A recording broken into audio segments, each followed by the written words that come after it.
Maging ligtas, maging panatag, Pilipinas. Ligtas, maging panatag, Pilipinas. Ligtas, maging panatag, Pilipinas. Ligtas. Bawat segundo mahalaga at ligtas ang bayan kung handa ang mamamayan. Ako po si Dominic Almelor at ito ang Civil Defense in Action. Narito na ang maaaksong mga balita sa Civil Defense in Action. Malakas na lindol tumama sa Quezon Province. Pagyanig ramdam hanggang Metro Manila. 19 na aftershocks na itala matapos ang lindol sa Quezon. Vivox nilinaw na walang kaugnayan sa West Valley Fault ang pagyanig. Office of Civil Defense Administrator Undersecretary Ariel F. Nepomuceno muling iginiit ang tatlong mahalagang paghahanda para mabawasan ang epekto ng pagtama ng malakas na lindol. Ano-ano nga ba ang dapat gawin bago, habang at pagkatapos ng lindol? Alamin! Pagbaha sa Davao, tinututukan din ang inyong OCD. Live monitoring sa San Juanico Bridge, sinimulan na. At dagdag na bed capacity sa Philippine General Hospital, ipinag-utos ni Pangulong Ferdinand R. Marcos Jr.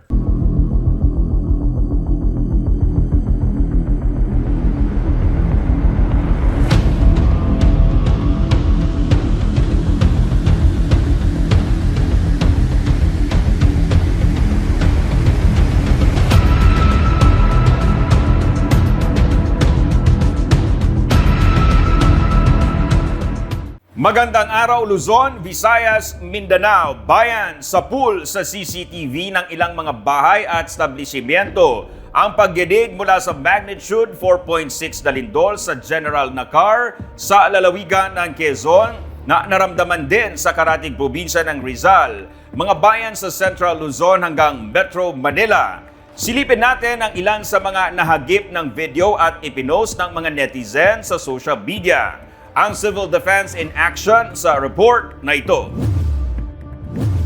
Sa munisipyo ng General Nakar sa Quezon, kita sa CCTV ang pagtakbo ng mga empleyado nang makaramdam ng pagyanig. Sapo ang mga ulo, agad na lumabas ng gusali ang mga tao. Nadiskubre ang mga mahahabang bitak sa pader sa ilang tanggapan. Sa likod ng mga shelf na ito, kita ang mga bitak sa dingding. Sa Montalban, Rizal, kuha sa CCTV ang pagyanig, kaya agad na napaupo ang babae na bahagyang nagtago sa besa saka tinawag ang alagang aso. Kita naman ang pagsayaw ng chandelier sa isang bahagi sa General Nakar, Quezon. Sa tindahan namang ito sa probinsya ng Rizal, nakunan din ang pagyanig ng nakakabit na CCTV. Sa bilyaran namang ito sa General Nakar, nakunan din ang paglindol ng naka-install na CCTV sa lugar. Hagip ng CCTV ang sitwasyon sa bahay na ito ng isang residente na nakatira sa ikapitong palapag ng condominium sa Santolan, Pasig City habang niyayanig ng lindol. Pansamantala namang itinigil ang biyahe ng LRT2 dahil sa pagyanig. Natakot naman ang residenteng ito na nasa 14th floor dahil damang-dama niyang sumayaw ang condominium. Ikinikwento naman ng isang netizen na nasa 2 minuto nang umuuga ang bell na dekorasyon sa kanilang opisina matapos ang lindol. Sa San Mateo, Rizal, handang-handa sa paglikas sa mga empleyado na pawang mga naka-helmet. Silaks lang ang dalawang ito sa isang bahay sa Valenzuela nang biglang yumanig ang paligid. Umabot din hanggang Bulacan, Pampanga, Olongapo at Aurora ang magnitude 4.6 na lindol. Pinalikas din ang mga empleyado ng Senado. Agad sinuri ng mga otoridad ang gusali upang saking ligtas ito. Umalingaw-ngaw naman sa buong batasang pambansa ang malakas na tunog ng alarm dahil sa lindol. Naglabasan din ng gusali ang lahat ng kawani ng kamera, kabilang na ang mga miyembro ng media. Naglabasan din ang mga empleyado ng Presidential Communications Office sa Malacanang. Kaugnay nito, agad nagsagawa ng emergency meeting ang NDRRM Operations Center kasama ang mga regional offices ng Office of Civil Defense. Ayon sa OCD, walang naitalang pinsala at nasaktan dahil sa lindol. Agad iniutos ni Office of Civil Defense Administrator at NDRRMC Executive Director Undersecretary Ariel F. Nepomuceno ang pagsiyasat para matiyak ang kalidad ng mga infrastruktura tulad ng mga gusali, tulay at dam. Agad ding nagsagawa ng emergency meeting ang matataas na opisyal ng Office of Civil Defense kasunod ng malakas na lindol sa General Nakar, Quezon. Nilinaw naman ng VVOX na walang kaugnayan sa West Valley Fault ang nangyaring magnitude 4.6 na lindol. Ang Civil Defense in action sa report na ito. Mabilis ang naging pagkilos ng mga otoridad kasunod ng naging magnitude 4.6 na lindol sa probinsya ng Quezon na naramdaman hanggang sa Metro Manila. May mga klase na nagsuspinde ng pasok sa Valenzuela at Quezon City. Sa Calamba, Laguna, nagsuspinde ng trabaho. Agad naman na nag-inspeksyon ng mga dam operators sa Central Luzon tulad ng sa Angat, Ipo, Bustos at Pantabangan Dams. Wala namang naitalang damage sa mga dams. Wala ring naitalang matinding pinsala sa Calabarzon, lalo na sa General Nakar, Quezon na sentro ng lindol. Sa Metro Manila, nagbalik operasyon na ang public transportation tulad ng MRT at LRT. Nagbukas na rin ang mga eskwelahan kasama ang PUP sa Tabesa at Our Lady of Fatima University matapos pa-inspeksyon ang mga gusali nito. Ilang saglit lang matapos ang lindol, agad nagsagawa ang NDRRM Operation Center ng virtual meeting kasama ang mga regional offices sa NCR, Central Luzon, Calabarzon at Mimaropa para maihanda ang government response efforts alinsunod na rin sa kautusan ni Pangulong Ferdinand R. Marcos Jr. Agad ding nagsagawa ng damage assessment ang mga Local Disaster Council sa Aurora, Quezon. Ayon naman sa Philippine Institute of Volcanology and Seismology of VVOX, nakapagtala sila ng 19 na aftershocks kasunod ng magnitude 4.6 na lindol. Wala namang kinalaman ang West Valley Fault sa lindol. Ito ay mula sa local fault sa Sierra Madre Range. Nangyari ang lindol ng 12:17 p.m. at may initial magnitude na 5.1 sa lalim na 11 kilometro. Wala pong nakakaalam kung anong oras o araw tatama ang malakas na lindol. Kaya naman ang paghahanda pa rin ang makapagliligtas sa bawat isa mula sa panganib at pinsala na dulot nito. Para patibayin at palawakin ang kahandaan ng buong bansa at maiwasan ang pagkawala ng buhay at pinsala sa ari-arian, tatlong mahalagang bagay ang tinututukan ng pamahalaan ayon kay Office of Civil Defense Undersecretary Ariel F. Nepomuceno. Una, ang pagtiyak sa structural integrity o tibay ng mga gusali at infrastruktura sa pamamagitan ng engineering solution at mahigpit na pagpapatupad ng no-build zones sa mga vulnerable area. Pangalawa, pagpapataas ng kabalayan ng komunidad sa paglulunsad ng nationwide simultaneous earthquake drill na nilalahukan ng mga komunidad, lokal na pamahalaan, iba't ibang ahensya ng pamahalaan, emergency responders at pribadong sektor. At pangatlo, pagpapalakas sa kakayahan ng mga ahensya ng pamahalaan sa pagtugon, pakikipag-ugnayan sa pribadong sektor at international partners para sa training at pagbuo ng rescue teams at pagbili ng mga modernong kagamitan. Ayon pa kay Yusek Nepomuceno, tungkulin at responsibilidad ng bawat isa ang mapatatag ang kahandaan ng komunidad pagdating sa mga sakuna at kalamidad para masiguro ang kaligtasan ng lahat. Kaugnay niyan, muling nagpaalala ang inyong Office of Civil Defense sa publiko kaugnay sa isasagawang Nationwide Simultaneous Earthquake Drill o NSED sa June 19 sa Dipolog, Zamboanga del Norte. Sisimulan ito ng alas 9 ng umaga. Target ng nasabing drill na masanay ang mga Pilipino sa sitwasyon ng biglang malakas na lindol sa anumang panig ng bansa. Ang first quarter NSED ay isinagawa noong March 9 na may magnitude 7.2 na lindol na senaryo. Pinaalalahanan ng OCD ang publiko na laging sundin at sanayin ang pag-duck, cover, and hold. At kaugnay po ng nangyaring paglindol kahapon ng tanghali na naramdaman sa iba't ibang bahagi ng bansa, Muli pong nagpapaalala ang inyong Office of Civil Defense ng ilang safety tips na dapat gawin bago, habang at matapos ang isang lindol. Ang Civil Defense in Action sa report ni Laila Obdinalia. Walang makapagsasabi kung kailan mangyayari ang pagyanig ng lupa o lindol, kaya't mahalagang maging laging handa. Narito ang ilang paalala at safety tips ng Office of Civil Defense. Bago ang posibleng paglindol, alamin ang mga panganib sa inyong lugar. Alamin ang mga sumusunod: mga gamit pang-apula ng mga apoy, mga gamit pang-medikal, ligtas na daanan palabas ng gusali, at plano sa paglikas ng mga tao. Siguraduhing matibay ang bahay at ipakumpuni ang mga sirang bahagi nito.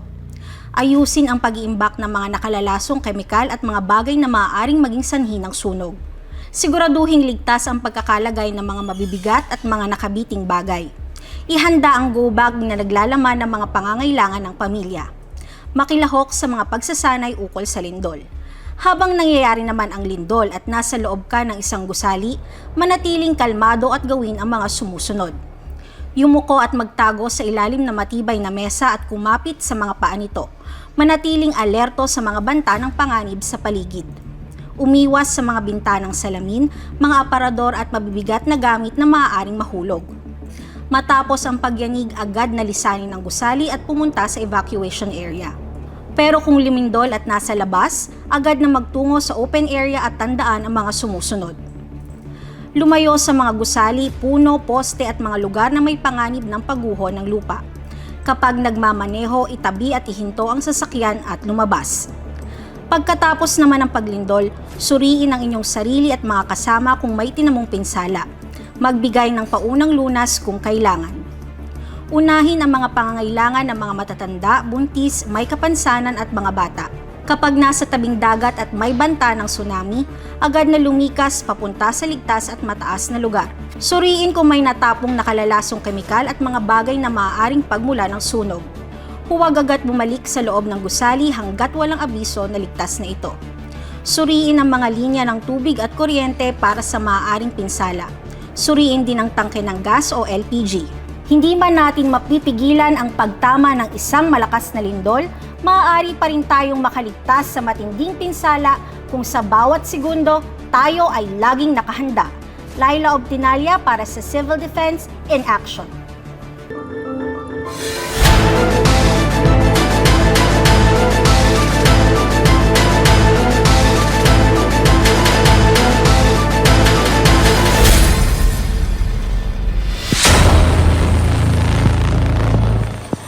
Samantala, suspendido na ang pagpasok sa 6-kilometer extended danger zone ng Mount Canlaon mula po alas 6 ng umaga hanggang alas 4 ng hapon. Ayon sa Regional Task Force Canlaon, ang suspensyon ay dahil na rin sa heightened activity ng bulkan na maaaring palatandaan ng nalalapit na pagsabog muli ng bulkan. Ayon sa Canlaon Volcano Bulletin, mula noong Lunes ng umaga hanggang Martes ng umaga ay nakapagtala ng 31 volcanic earthquakes na may 1,020 tons na sulfur dioxide emission na may 700-meter plume. Kasama rin ang patuloy na moderate degassing ng bulkan. Inaasahang 2,000 internally displaced persons ang maapektuhan ng inanunsong suspension. Dagdag pa ni Seth Cabanas Bariga, Assistant Information Officer ng Incident Command System ng Canlaon City. Kadalasan sa mga IDP na ito ay binibigyan ng day passes para puntahan ang kanilang mga tahanan, sakahan at mga naiwang hayop. Magbibigay pa ang LGU ng guidelines para sa mga evacuee hinggil sa suspensyon na mananatiling nakataas mula May 28 hanggang sa magkaroon muli ng deklarasyon. Samantala, umabot na sa 129.3 million pesos ang halaga ng pinsala sa agrikultura sa Western Visayas ng pag-aalboroto ng Bulkang Canlaon.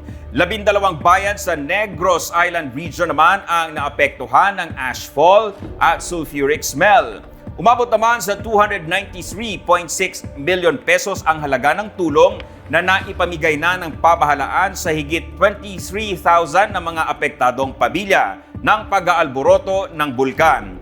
57 bayan sa Negros Island Region ang nasa ilalim ng state of calamity. Patuloy ang paalala ng Office of Civil Defense sa mga residenteng nakatira malapit sa Bulkang Kanlaon na maging alerto, mag-ingat at sumunod sa mga babala ng otoridad dahil nananatili pa rin ang Alert Level 3 sa Bulkang Kanlaon. Ibig sabihin, naroon pa rin ang banta ng malakas na pagsabog ng bulkan anumang oras o araw. Puspusan na ang OCD Davao Region sa pagpapatupad ng mga hakbang kagaya na lang ng participatory action para maabot ang target na disaster resilience sa rehiyon. Nanawagan naman si OCD Davao Region Director Ednar Dayanghirang sa mga bagong halal na local chief executives na hanggat maaari ay huwag tanggalin ang kanilang mga kasalukuyang local disaster response teams. Ang Civil Defense in Action sa report ni Laila Obdenalia. Isa ang matinding pagbaha sa mga kalamidad na hinaharap ng Davao Region. Kaya naman ang Office of Civil Defense Davao Region patuloy na gumagawa ng hakbang para matukoy ang ugat ng matagal ng problema sa pagbaha at kung paano ito masusolusyonan. Mismong si OCD Davao Region Director Ednar Dayanghirang ang bumisita sa ilang komunidad sa Maco, Davao de Oro para alamin ang kasaysayan ng matinding pagbaha sa kanilang lugar bilang bahagi ng kanilang participatory action research activities. I talk to local communities, local people, not only the leaders, not only of government, but those living around the disaster area, and ask them about the historical account of flooding or landslide in those areas. And you'll find stories like before, sir, they will tell me, before the flooding is only about our ankle deep or maybe knee deep, no? And now it has a chest level or even higher than a person's height. No? So it has severity is going high. Sa pakikipag-usap naman ni Direktor Dayanghirang sa mga residente sa ilang lugar sa Davao Region, lumabas na ang baradong kanal, kulang na drainage at mga kanal na hindi konektado sa isa't isa ang ilan sa mga pangunahing dahilan ng pagbaha. And I find out that there are basically two causes of flooding. No, number one is if the rains, no, if the heavy rains fall in the mountains, no, at the watershed areas, and the rivers that the water basin, a part of the water basin is located, the river gets flooded, and all the flood waters goes down, going to the shore, and all structures, all communities, all barangays, bridges, even concrete roads along the river banks gets destroyed, no? And that is now what we call disaster. And I found out through aerial survey that most of these rivers, in fact, does not have adequate flood control projects, no? Especially those portions of the rivers that are already nearing location of communities of people, like poroks, school buildings, public infrastructure like bridges and roads. So there are no adequate. If there are, of course I see some revetment or flood control projects, but only very short, no, few meters length, and some, and many in fact, the height is no longer viable, meaning they are too short in height. They put the structure at the level of the river banks. So when flooding, of course, even if you put concrete there, the flood waters will overflow and goes to the people. And of course, we find a lot of communities exactly living along the river banks, no? So communities living along the river banks, and ultimately when the flooding occurs, these houses gets destroyed, and of course it becomes our responsibility in government to attend to them. Okay, number two, there are a lot of communities as well that there are no flooding in the rivers, but still the people get flooded. So I go to them, like in one city, I don't have to mention it, I will the 300 people there, I interviewed them. Sir, ma'am, where is the water coming from? Oh, it comes from our neighboring community, it goes to us. And they said, sir, we are suffering this kind of flooding for 15 years already, no? Meaning they are already used to it for 15 years. They get flooded. So I asked them, so what do you do? Where do you sleep? Because it takes 2 to 3 days before the floodwaters recede. So they said, oh, we're already attuned to this already. We sleep on our tables, no, in the tables. So imagine the lessons learned there. Imagine 15 years, the communities are flooded. 300 communities in one purok. So meaning there is no solution being done. The problem is not being solved. What the government does is, of course, the immediate response. We give food, we relocate them, and the support. And wait for the next flooding to happen. And it goes a cycle and cycle. So, what is the problem, ma'am? I asked them, sir, look at our situation. We don't have drainage. There is no drainage system. If ever there are drainage, it is not continuous, no? The city drainage does not connect with the barangay drainage, or even the national road drainage is already blocked, obstructed with a lot of garbage, and even some commercial establishments putting structures in the canal system itself, no? They put something there so that their vehicles can go across and park in their facing nearby their establishments, and a lot of national roads as well, no? This is a reality that I have to tell it.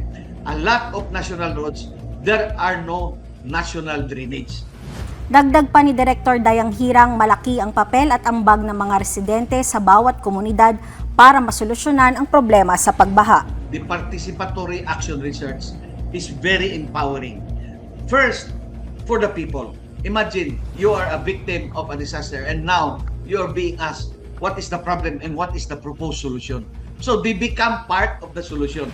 The ordinary guy there in the community living just there in the disaster area, I always see to it that I call them. So I tell the local disaster officer, who's that guy? Is he from here? Yes, sir. So you call him. We talk right there. So for us, for the government, it is also empowering because the people, the local people, will teach us about what has happened to that community. Since then, they are already 60, 70, and some 80 years old people. They can give a historical context of their place, no, and what has happened since then. So it is both empowering to us in government and especially the people. And I would like to emphasize governance. No, you can see governance, and you can see we are now becoming closer to the people. Government and people and closer. And I believe that is the essence of democracy. No, we make democracy work at the community level by involving. I call that in my governance framework inclusive and participatory governance. No, so I just apply the same principle of governance framework that I've learned so many years in disaster management. So I talk both local to the people.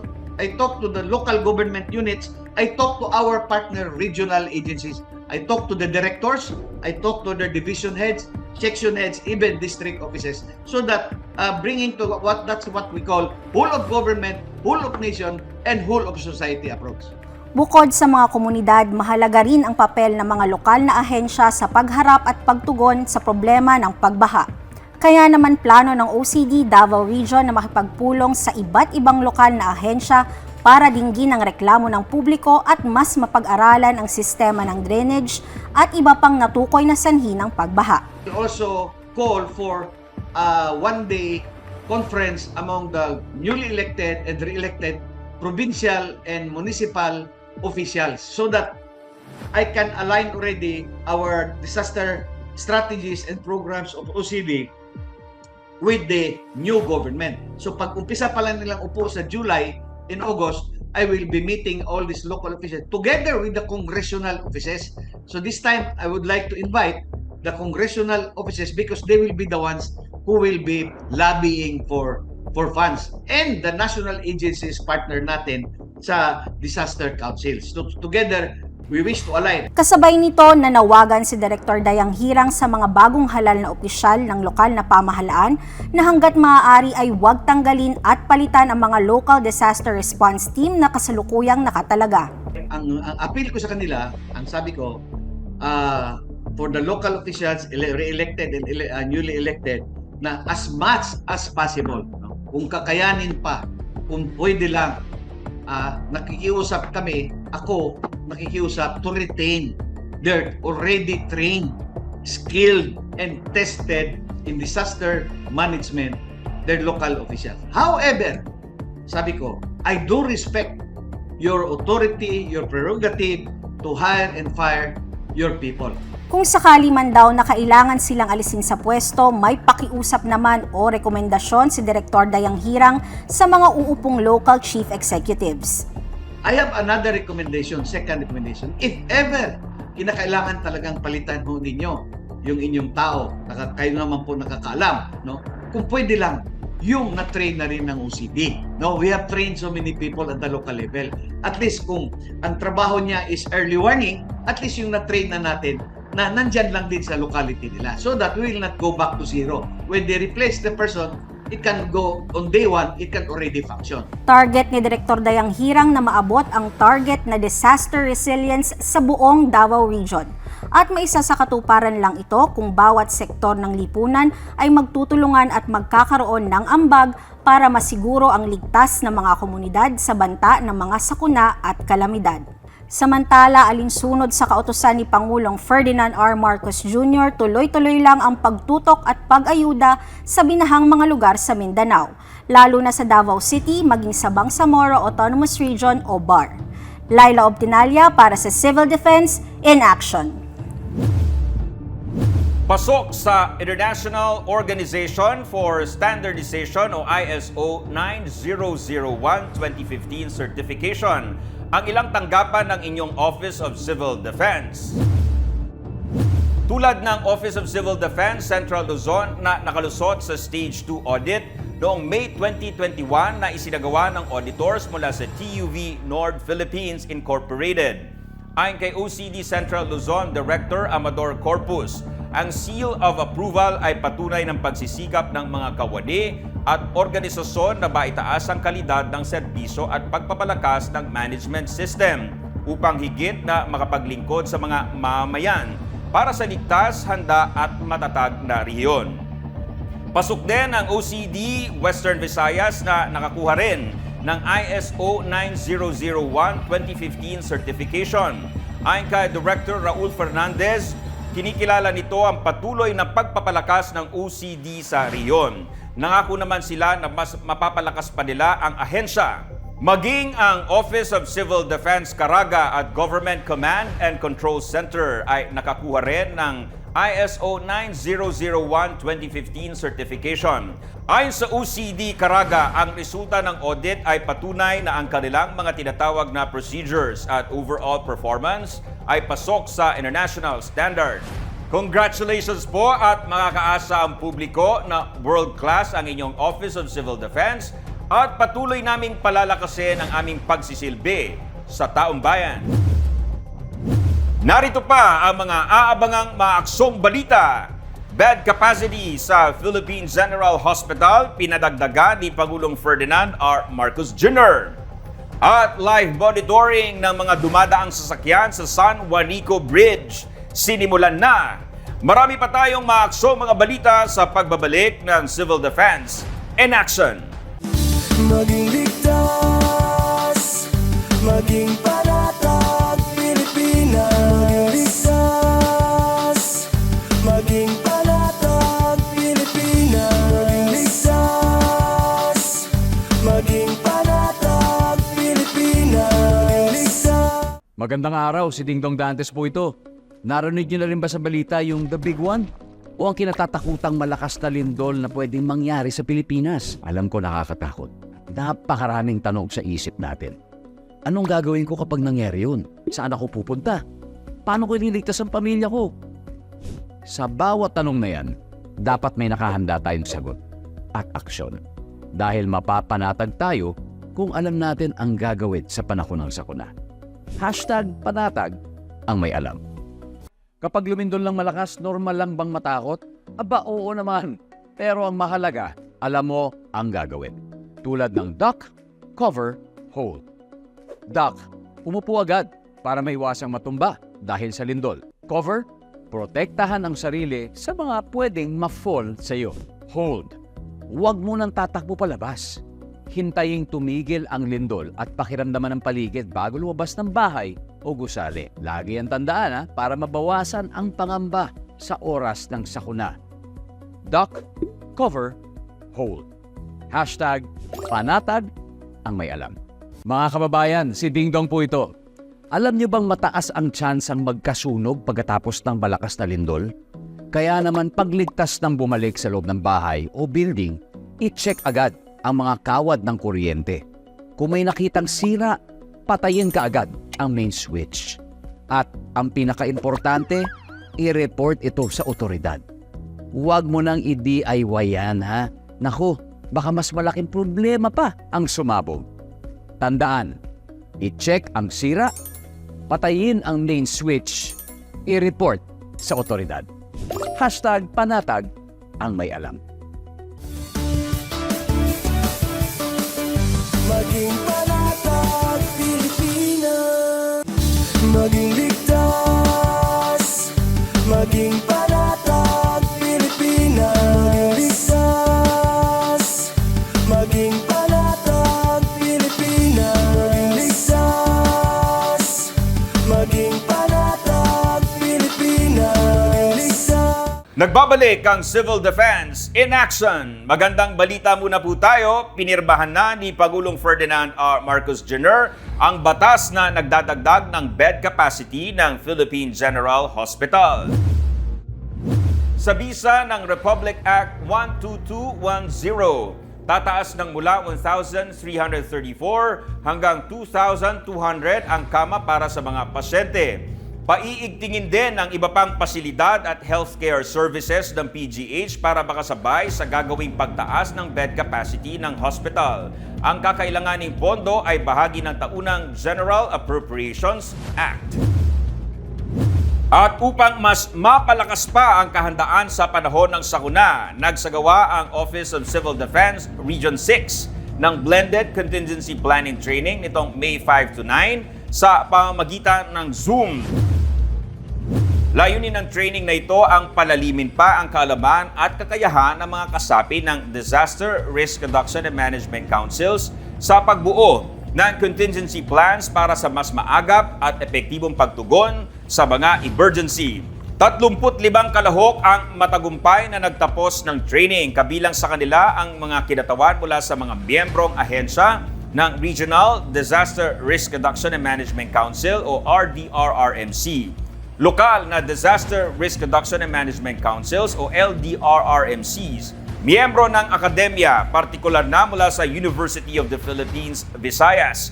Pinangunahan ang training ng local disaster officials na eksperto sa larangan ng Disaster Risk Reduction Management. Ang pagsasanay na ito ay bahagi ng patuloy na pagsisikap ng OCD Region 6 para paigtingin ang planning at coordination efforts ng mga DRRM stakeholders sa Western Visayas. Sinimulan na ng Office of Civil Defense Eastern Visayas ang live monitoring ng mga sasakyang dumaraan sa San Juanico Bridge. Layunin nito na mamonitor ang mga motoristang dumaraan para matiyak na walang mabigat na mga sasakyan o mga heavy load na truck na daraan. Ipinapatupad ngayon ng Office of Civil Defense ang 3-ton weight limit sa tulay. Pero pinapadaanan pa rin ito sa mga maliliit na sasakyan para matiyak na tuloy-tuloy ang turismo at iba pa.